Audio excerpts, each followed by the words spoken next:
Negativity. জানো তো, একটা মানুষ যখন নেগেটিভ চিন্তা ভাবনা করতে থাকে, ধীরে ধীরে তার চিন্তা ভাবনা এমন পর্যায়ে চলে যেতে থাকে যে সে আর নিজের কন্ট্রোলে থাকে না। সে চাইলেও আর পজিটিভ থিঙ্ক করতে পারে না।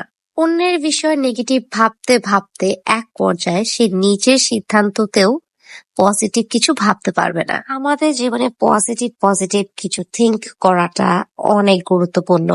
কেননা সাইকোলজি বলে প্রতি মানুষের জীবনে সাকসেস হওয়ার ক্ষেত্রে বা যে কোনো কিছুর ক্ষেত্রে পজিটিভ থিঙ্কের গুরুত্ব অপরিসীম। পজিটিভ থিঙ্ক করে করে তুমি কিন্তু তোমার জীবন চেঞ্জ করতে পারো। ইয়াস, এটা অবিশ্বাস্য মনে হলেও এটাই সত্যি। তুমি যখন কোনো কিছু পজিটিভ থিঙ্ক করতে থাকবে, তোমার সাথে সবকিছু পজিটিভ হতে থাকবে।